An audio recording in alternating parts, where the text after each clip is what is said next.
সকাল থেকে রাজধানীতে থেমে থেমে বৃষ্টি, জলজট যানজটের নাকাল নগরবাসী। ৬ বিভাগে অতি ভারী বর্ষণের পূর্বাভাস দিল আবহাওয়া অফিস। এই পানিটা পার করতে হলে ইঞ্জিনটা ডুবলেই শেষ, বন্ধ হয়ে গেছে গাড়িটা। এখানে যে বৃষ্টি, পানি, জলবন্ধ, কেউ গাড়িতে আসে না, এখন কেউ গাড়ির কাস্টমারের প্রচুর আসে। 14 তারিখ 15 তারিখ পর্যন্ত বৃষ্টিপাতের তীব্রতা সারা বাংলাদেশে একটু কমে যাবে। 16 তারিখ থেকে বৃষ্টিপাতের তীব্রতা আবার আস্তে আস্তে করে বৃদ্ধি পাওয়ার কিন্তু সম্ভাবনা রয়েছে।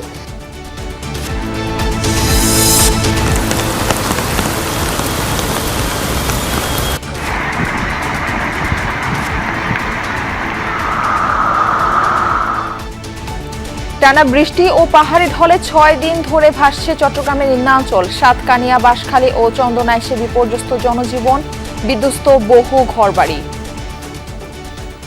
3 দিন না খাওয়া ছিল, রান্না করতে পারি না পানির মধ্যে। আর দেখছেন আওয়াজ গইলে পানি আয় আর ন দেখি আর ছোট বয়সে কোনো একজন গ্যার লোকজনও আসে না, আইয়ে না তো। ওই আসে মেইন রোড মধ্যে আসে, এখান থেকে চলে যায়। 5 বছরের মধ্যে 41 লাখ পরিবার পাবে ফ্যামিলি কার্ড। বরিশালে প্রধানমন্ত্রী বললেন, নারীদের স্বাবলম্বী করতে কাজ করছে সরকার। গৌর নদীতে গাছের চারা রোপণ। আগামী 1 বছরের মধ্যে সারা বাংলাদেশে আমরা 41 লক্ষ পরিবারের কাছে আমরা ফ্যামিলি কার্ড পৌঁছে দেব ইনশাআল্লাহ। যমুনা গ্রুপের প্রতিষ্ঠাতা বীর মুক্তিযোদ্ধা নুরুল ইসলামের 6ষ্ঠ মৃত্যুবার্ষিকী আজ। সমাধিতে দোয়া মোনাজাত, শ্রদ্ধা ভালোবাসায় স্মরণ।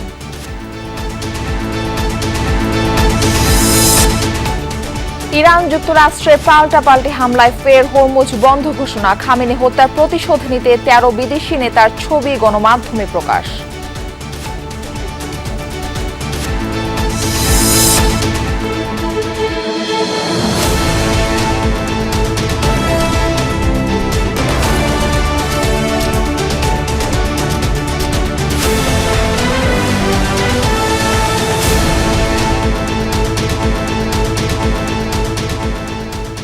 আমন্ত্রণ দুপুরে বাংলাদেশে, আপনাদের সঙ্গে থাকছি আমি মারফি রহমান। এতক্ষণ শিরোনাম দেখছিলেন।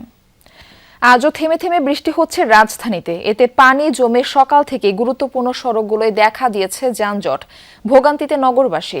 সকাল 9টা নাগাদ শুরু হয় বৃষ্টি। এতে মিরপুর, মতিঝিল, কারওয়ানবাজার, ধানমন্ডি, মগবাজারে দেখা দেয় জলজট। বিভিন্ন শিক্ষা প্রতিষ্ঠানে পরীক্ষা চলমান, ভোগান্তিতে পড়েছেন অভিভাবক ও শিক্ষার্থীরা। অফিসগামীদেরও বাড়তি ভাড়া গুনে যেতে হয় কর্মস্থলে। ঢাকা বিশ্ববিদ্যালয় ও কয়েকটি বেসরকারি ইউনিভার্সিটি পরীক্ষা স্থগিত করেছে, সিদ্ধান্ত নিয়েছে অনলাইন ক্লাসের। যারা বাধ্য হয়ে ঘর থেকে বেরিয়েছেন তাদের বৃষ্টি ও যানজটে নাকাল হতে হচ্ছে।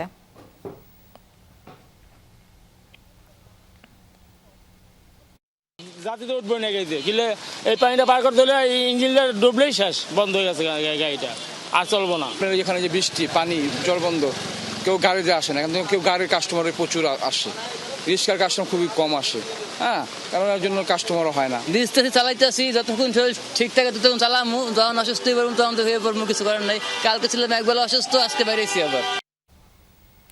আগামী 24 ঘন্টায় ঢাকা সহ 6 বিভাগে অতি ভারী বৃষ্টির পূর্বাভাস দিয়েছে আবহাওয়া অফিস। জুলাই মাস জুড়ে দেশের বিভিন্ন এলাকায় দফায় দফায় বৃষ্টি অব্যাহত থাকবে। তবে সময় ও অঞ্চল ভেদে বৃষ্টিপাতের তীব্রতা কম বেশি হতে পারে। সকালে আগারগাঁওয়ে আবহাওয়া অফিসের ব্রিফিংয়ে জানানো হয়, গত 24 ঘন্টায় 97 মিলিমিটার বৃষ্টিপাত রেকর্ড হয়েছে। চলতি মৌসুমে 24 ঘন্টায় এটি সর্বোচ্চ বৃষ্টিপাতের রেকর্ড। টানা ভারী বর্ষণে রাজধানীর বিভিন্ন এলাকায় জলাবদ্ধতা সৃষ্টি হয়ে জনজীবন ব্যাহত হয়েছে। আবহাওয়াবিদ জানান, জুলাই বৃষ্টিপ্রবণ মাস হওয়ায় এই ধরনের বৃষ্টিপাত অস্বাভাবিক নয়। 5 জুলাই থেকে মৌসুমী নিম্নচাপের প্রভাবে দেশের বিভিন্ন এলাকায় বৃষ্টিপাত অব্যাহত রয়েছে। 13 জুলাই বিকেলের পর বৃষ্টির তীব্রতা কিছুটা কমলেও 16 জুলাই থেকে আবারও বৃষ্টি বাড়তে পারে। আজকের পর থেকে এই বৃষ্টিপাত 13 তারিখ বিকেলের পর থেকে বৃষ্টিপাতের তীব্রতা কিছুটা কমে যাবে। 14 তারিখ 15 তারিখ পর্যন্ত বৃষ্টিপাতের তীব্রতা সারা বাংলাদেশে একটু কমে যাবে, কিন্তু 15 তারিখের পর মৌসুমী বায়ু আবার নতুন করে সক্রিয়তা বৃদ্ধি পাবে। সুতরাং 16 তারিখ থেকে বৃষ্টিপাতের তীব্রতা আবার আস্তে আস্তে করে বৃদ্ধি পাওয়ার কিন্তু সম্ভাবনা রয়েছে। ভারী বৃষ্টি ও পাহাড়ি ঢলে ৬ দিন ধরে ভাসছে চট্টগ্রামের নিম্নাঞ্চলের বিস্তীর্ণ এলাকা। পানিবন্দী লাখো মানুষের দিন কাটছে চরম ভোগান্তিতে। সংকট দেখা দিয়েছে খাবার ও বিশুদ্ধ পানির। সবচেয়ে বেশি দুর্ভোগে বাঁশখালী, সাতকানিয়া ও চন্দনাইশ উপজেলার নিচু এলাকার বাসিন্দারা। কোথাও কোথাও ধসে পড়েছে বাড়িঘর, ভেঙেছে রাস্তাঘাট। দুর্গত এলাকার অনেকেই উঠেছেন আশ্রয় কেন্দ্রে। সাঙ্গু ও ডোলো নদী দিয়ে উজান থেকে পাহাড়ি ঢল আসা অব্যাহত থাকায় নিচু এলাকার মানুষ এখনো পানিবন্দী। সরকারিভাবে ত্রাণ সহায়তা কার্যক্রম চললেও তা অপর্যাপ্ত বলছেন স্থানীয়রা। এদিকে কিছু এলাকা থেকে ধীরে ধীরে বন্যার পানি নামতে থাকলেও ভোগান্তি কাটেনি বাসিন্দাদের। বসবাসের অনুপযোগী হয়ে পড়েছে বসতভিটা। 3 দিন না খাওয়া ছিলাম, রান্না করতে পারি না পানির মধ্যে। পানি যখন একটু কমছে, গ্যাসের সিলিন্ডারের মধ্যে আমরা কিছু রান্না করে আর দেখছি না বাজে গইলে পানি আয় আর ন দেখি আর ছোট বয়স আর বাংলাদেশ স্বাধীন তারা নিয়ে এই পর্যন্ত পাকিস্তান এসছে আল্লাহ ইয়েনকে দেখাইলে দিই না উচ্চতর লেভেলের কোনো একজন লোকজনও আসে না, আইয়ে না তো। ওই আসে মেইন রোড আসে, এখান থেকে চলে যায়। চট্টগ্রামের সাতকানিয়ার বন্যা পরিস্থিতির সবশেষ খবর জানাতে আমাদের সঙ্গে যুক্ত হচ্ছেন সহকর্মী রিয়াজ রায়হান। রিয়াজ, এই যে প্লাবন, বন্যা পরিস্থিতি, জলমগ্ন এলাকা, পানি না সরা, সবকিছুর কারণ আসলে কি?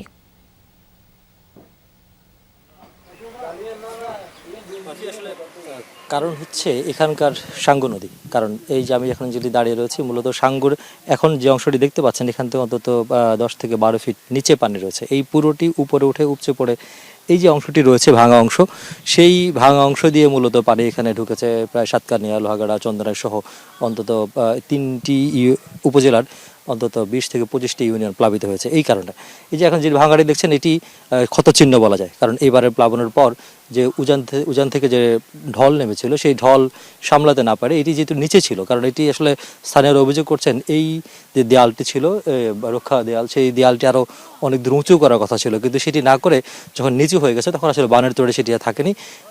এই দেয়ালটি ভেঙে উপচে পড়ে উজানের যে ঢল, সেই ঢলটি ভিতরে ঢুকে পড়েছে এবং সেটি দেখতেই পাচ্ছেন সামনে একটি স্থাপনা রয়েছে মসজিদ, এবং তারপরে বাড়িঘরগুলো রয়েছে, সেগুলো ভেঙে তারপর পানি বিস্তীর্ণ অঞ্চল প্লাবিত হয়েছে।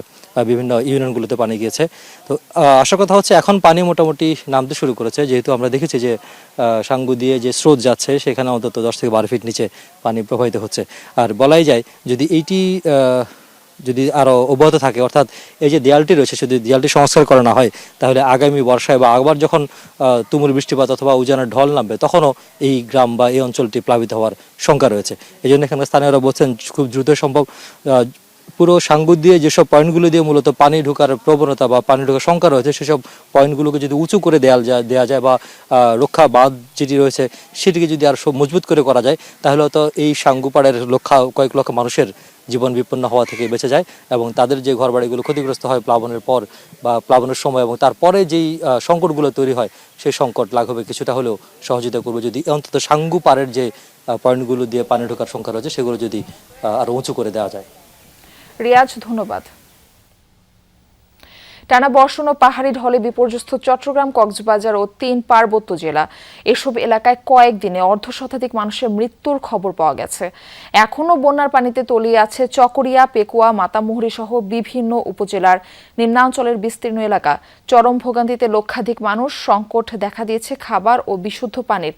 প্রশাসনের পক্ষ থেকে ত্রাণ সহায়তা দেয়া হলেও তা অপ্রতুল বলছেন বানভাসীরা। গতকাল দুপুর থেকে ভারী বৃষ্টি না হওয়ায় দুর্গত এলাকার কোথাও কোথাও পানি কিছুটা কমেছে।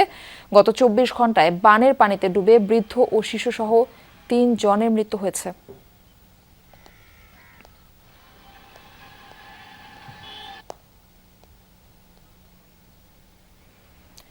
বান্দরবানে ভারী বৃষ্টি কমে আসায় জেলা শহরের কয়েকটি নিম্নাঞ্চল থেকে পানি নামতে শুরু করেছে। সাঙ্গু, মাতামুহুরী ও বাঘখালী পানি কমতে শুরু করেছে। তবে প্লাবিত এলাকায় দেখা দিয়েছে খাবার ও বিশুদ্ধ পানির তীব্র সংকট। পাহাড় ধসের কারণে বান্দরবান সদরের সাথে রোয়াংছড়ি, রুমা ও থানচির সড়ক যোগাযোগ বন্ধ রয়েছে। বন্যার পাশাপাশি যোগাযোগ ব্যবস্থা ভেঙে পড়ায় মানবেতর জীবন কাটাচ্ছেন দুর্গত এলাকার বাসিন্দারা। বানভাসীদের ত্রাণ সহায়তায় মাঠে রয়েছে প্রশাসন, সেনাবাহিনী ও বিজিবি। রাঙামাটিতেও বন্যা ও পাহাড় ধসে বিপর্যস্ত জনজীবন। এখনও কিছু এলাকার সাথে বিচ্ছিন্ন যোগাযোগ ব্যবস্থা।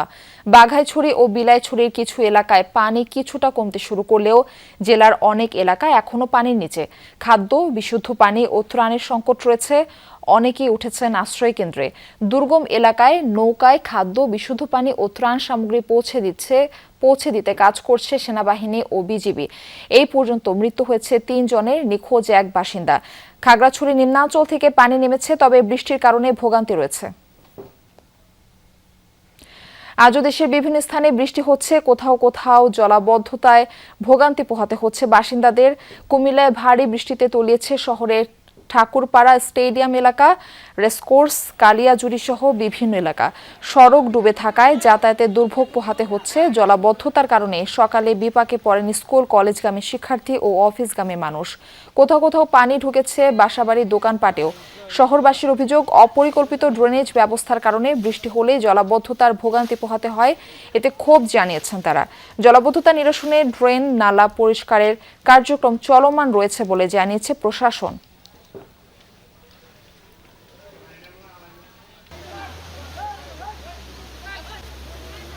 বৃষ্টিতে আমাদের অনেক ক্ষতি হয়েছে, লাখ লাখ টাকার পর্দা মনে করেন ফোন কাভার, প্রতিটা উলিগুলিতে পানি। আর কুমিল্লা সিটি কর্পোরেশন একটু ব্যাঙে মুতলে মনে করেন যে পুরো শহর পানি তোলাই যায়। পাবলিকের তো অনেক কষ্ট হতেছে, যেমন মধ্যবিত্তরা, নিম্নবিত্তরা, ওনাদের তো আজকে সারাদিন পুরাই মাটি।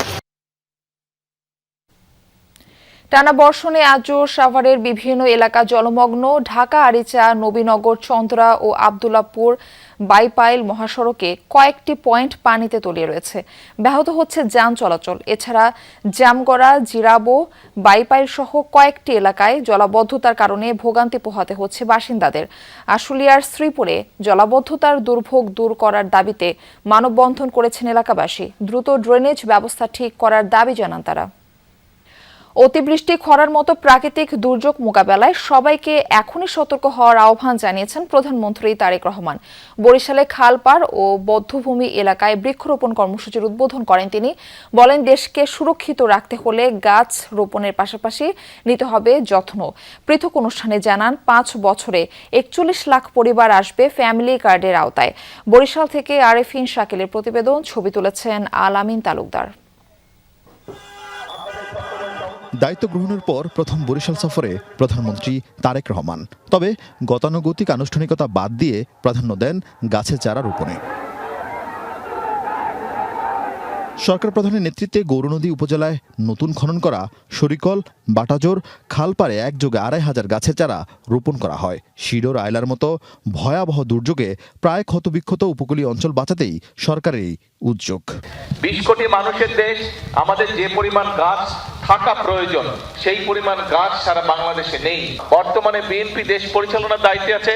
আমরা অনেকগুলো কর্মসূচির পাশাপাশি আমাদের এই কর্মসূচিটাকেও সারা দেশে আমরা এই কর্মসূচিটা চালু রাখতে চাই এবং ইনশাআল্লাহ আমরা আগামী 5 বছরে সারা দেশে 25 কোটি গাছের চারা আমরা রোপণ করব। শুধু কংক্রিটের উন্নয়ন নয়, টেকসই নিরাপদ ভবিষ্যতের জন্য যে সবুজায়নের প্রয়োজন, বরিশাল সফরে এসে সেই বার্তাই দিলেন সরকার প্রধান।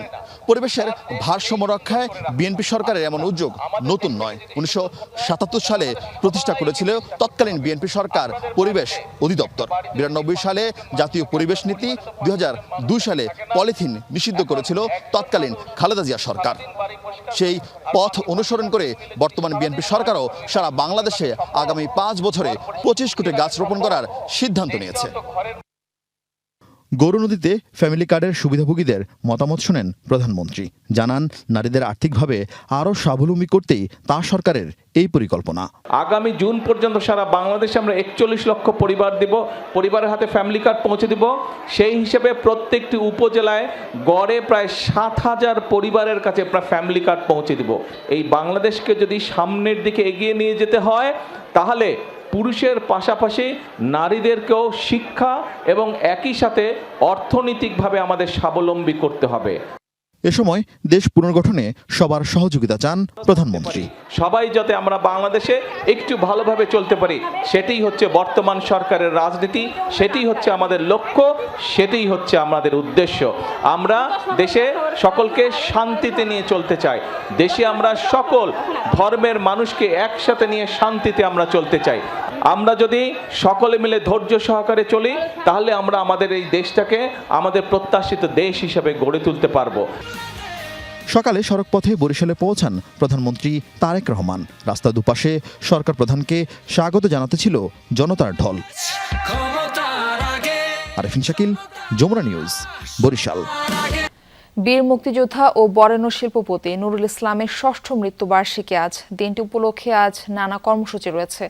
সকালে রাজধানীর বনানী কবরস্থানে পরিবারের পক্ষ থেকে মরহুমের জন্য দোয়া মোনাজাতের আয়োজন করা হয়।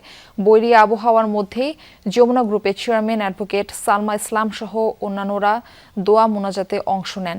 এ সময় আরও উপস্থিত ছিলেন যমুনা গ্রুপের ব্যবস্থাপনা পরিচালক শামীম ইসলাম, যমুনা টেলিভিশনের বার্তা প্রধান তৌহিদুল ইসলাম এবং প্রধান বার্তা সম্পাদক মিজানুল ইসলাম।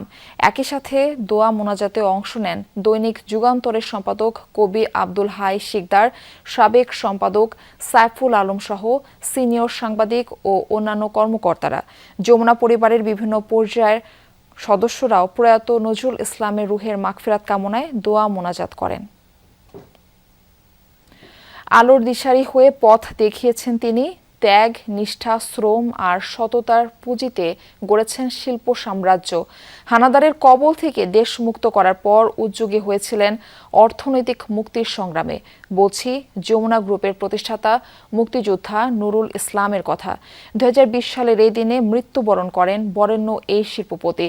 রেখে গেছেন তার নিজ হাতে গড়া প্রতিষ্ঠান আর অসংখ্য নিবেদিত প্রাণকর্মী।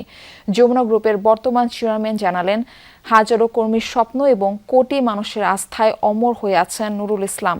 দৃষ্টির আড়ালে তিনি অস্তিত্বে দীপ্তমান, সদা জাগ্রত অধ্যায়। মৃত্যুবার্ষিকীতে এই কীর্তিমানের প্রতি অতল শ্রদ্ধা। আমাদের খবর হবে সত্য, সুন্দর এবং স্বাধীনতার পক্ষে, মহান মুক্তিযোদ্ধার চেতনার পক্ষে। আমরা তুলে ধরব গণমানুষের গণদাবি।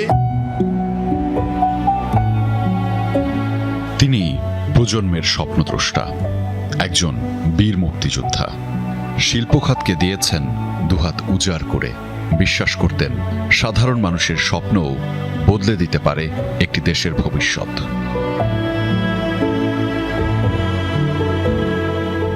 1946 সালের 3 মে ঢাকার নবাবগঞ্জে জন্ম নেয়া নুরুল ইসলাম মহান মুক্তিযুদ্ধে রণাঙ্গনে লড়েছেন দেশের জন্য। স্বাধীনতার পর সেই লড়াই পরিণত হয় দেশ গঠনের। যুদ্ধ বিধ্বস্ত একটি দেশ উনি দেখতে পেলেন, লড়েছেন দেশের জন্য। স্বাধীনতার পর সেই লড়াই পরিণত হয় দেশ গঠনের। যুদ্ধ বিধ্বস্ত একটি দেশ উনি দেখতে পেলেন। আইন শৃঙ্খলা একেবারেই নেই, অর্থনীতির চাকা একেবারেই নেই, একদম শূন্য। তখন শিল্পপতি হিসাবে তিনি মিল কারখানা একটার পর একটা করে গেলেন। তিনি এই বেকারত্ব, যারা বেকার তাদের চাকরি নাই, তাদের এই চাকরি দেবার জন্যই তিনি এই মিল কারখানাগুলো করেছিলেন। 1974 সালে প্রতিষ্ঠা করেন যমুনা গ্রুপ। ছোট্ট এক উদ্যোগ থেকে গড়ে ওঠে দেশের অন্যতম বড় শিল্প গোষ্ঠী। তার হাত ধরেই প্রতিষ্ঠিত হয় দক্ষিণ এশিয়ার অন্যতম বড় shopping destination Jamuna future park. এই যে আজকে যেখানে বসে আছি, যমুনা ফিউচার পার্ক, এটা কি একটা জায়গা ছিল, এখানে মানুষও আসতো না। উনি যখন এখানে একটা শপিং মল করবে বলে যখন করা শুরু করলো, আশেপাশের লোকজন শুধু বলতো উনি কি পাগল, উনি একটা শপিং মল করতেছে কোটি কোটি টাকা খরচ করে, এখানে কেউ আসবে, এই মলগুলি কি চলবে, ব্যবসা বাণিজ্য কি হবে, উনি আসলে একজন পাগল, এগুলি বলতো। কিন্তু উনি পাগল নয়, উনি ভাবতো যে আমি এটা যদি একটা বিশ্বের মাঝে একটা শপিং মল করতে পারি, পৃথিবীর থেকে অনেক লোক এই শপিং মলে আসবে। শুধু ব্যবসা বাণিজ্য নয়, সমাজ গঠনেও দিশারি হয়েছিলেন এই আলোকবর্তিকা। সত্য ও ন্যায়ের পক্ষে গণমাধ্যম গড়ার স্বপ্ন দেখেছিলেন তিনি। তার উদ্যোগে প্রতিষ্ঠিত হয় দৈনিক যুগান্তর এবং যমুনা টেলিভিশন। দেশের মানুষের আস্থা আর নির্ভরতার প্রতীক হয়ে উঠেছে তারই হাতে গড়া প্রতিষ্ঠান। তারপরে উনি ভাবলেন যে নিপীড়িত, নির্যাতিত, ব্যথিত মানুষদের পাশে কেউ যায় না। সবার কথা উঠে, কিন্তু ওদের কথা যাওয়ার, ওদের গেট পর্যন্ত আসতে পারে না। এদের কথা চিন্তা করে ভাবনা করে উনি আপনার যুগান্ত পত্রিকাটা সৃষ্টি করেন, পাশাপাশি যমুনা টেলিভিশনও সৃষ্টি করেন। কার জন্য করেছেন? ওনার জন্য না, উনি মানুষের জন্য, জনগণের জন্য। সত্যের জন্য আপোষহীন অবস্থান, কর্মীদের প্রতি দায়িত্ববোধ এবং দেশের প্রতি গভীর ভালোবাসাই ছিল নুরুল ইসলামের নেতৃত্বের ভিত্তি। তিনি বিশ্বাস করতেন সাফল্যের প্রকৃত অর্থ মানুষের কল্যাণ।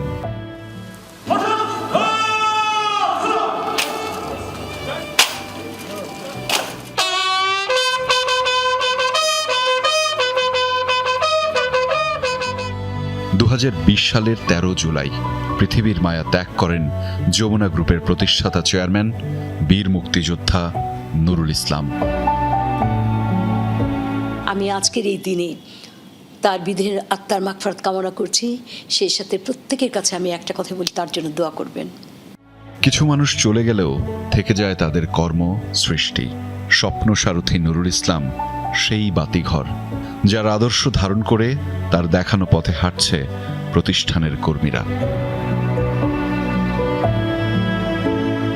বীর মুক্তিযোদ্ধা নুরুল ইসলামের ৬ষ্ঠ মৃত্যুবার্ষিকীতে জানাই গভীর শ্রদ্ধা। Ahmed Reza, Jamuna news, Dhaka. Ayatollah Ali Khamenei হত্যার প্রতিশোধ নিতে 13 বিদেশি ছবি প্রকাশ করেছে দেশটির গণমাধ্যম। হিট লিস্টে রয়েছে মার্কিন প্রেসিডেন্ট ডোনাল্ড ট্রাম্প ও ইসরায়েলি প্রধানমন্ত্রী বেনিয়ামিন নেতানিয়াহু। শনিবার হামশাহরি পত্রিকায় এ তালিকা প্রকাশ করা হয়। এর পাশাপাশি আরও 11 বিশ্ব নেতার নাম রয়েছে তালিকায়। এর পাশাপাশি ইসরায়েল ও যুক্তরাষ্ট্রের বেশ কয়েকজন উচ্চপদস্থ কর্মকর্তার নামও রয়েছে এই তালিকায়, যার মধ্যে রয়েছে পররাষ্ট্রমন্ত্রী মার্কো রুবিও, প্রতিরক্ষামন্ত্রী পিট হেক্সাইথ এবং সেন্টকম কমান্ডার ব্র্যাড কুপার। কূটনীতিকদের মধ্যে রয়েছেন ইসরায়েলের নিযুক্ত মার্কিন রাষ্ট্রদূত মাইক হাকাবি। অন্যদিকে ইসরায়েলি কর্মকর্তাদের মধ্যে রয়েছেন দেশটির প্রতিরক্ষামন্ত্রী ইসরায়েল কার্জ, পররাষ্ট্রমন্ত্রী গিডিয়ন সাআর এবং IDF chief of staff Eyal Zamir. বাদ যায়নি ইউরোপের নেতারাও। রয়েছেন ইতালির প্রধানমন্ত্রী জর্জিয়া মেলোনি, ব্রিটিশ সাবেক প্রধানমন্ত্রী কিয়ার স্টারমার, ফ্রান্সের প্রেসিডেন্ট ইমানুয়েল ম্যাক্রন এবং জার্মানির চ্যান্সেলর। বরিশালের 30 গোডাউন এলাকায় বৃক্ষরোপণ কর্মসূচি শেষে বক্তব্য রাখছেন প্রধানমন্ত্রী। আমরা সরাসরি যুক্ত হচ্ছি সেখানে। ভালো, সেই কাজগুলো যদি আমরা করি তাহলে সকলে মিলে উপকৃত হয়। আসুন আজকে এই বৃক্ষরোপণের দিনে আমরা সকলে মিলে প্রতিশ্রুতিবদ্ধ হই যে আমাদের দেশের পরিবেশ ইনশাআল্লাহ প্রত্যেকে আমাদের যে যার যতটুকু অবস্থান আছে সেখান থেকে আমরা চেষ্টা করব আমরা যেখানে বসবাস করি, আমাদের আশেপাশের এলাকা, আমাদের ঘর বাড়ির আশেপাশের এলাকা, আমাদের অফিস আদালতের আশেপাশের এলাকা, আমাদের স্কুল কলেজের আশেপাশের এলাকা, আমাদের হাসপাতালের আশেপাশের এলাকাগুলো প্রত্যেকে আমরা চেষ্টা করব পরিবেশটা যাতে নষ্ট না হয়, পরিবেশটা যাতে সুন্দর থাকে, ভালো থাকে, সেটার আমরা চেষ্টা করব। আজকের এই দিনে এটি হোক আমাদের প্রত্যাশা, এটি হোক আমাদের প্রতিজ্ঞা। সকলের কাছে আবারও দোয়া আছে। আমার বক্তব্য শেষ করছি। আসসালামু আলাইকুম। আমরা এতক্ষণ ছিলাম প্রধানমন্ত্রী তারেক রহমানের বক্তব্যে। এই ছিল দুপুরে বাংলাদেশে। এতক্ষণ সাথে থাকার জন্য সবাইকে ধন্যবাদ।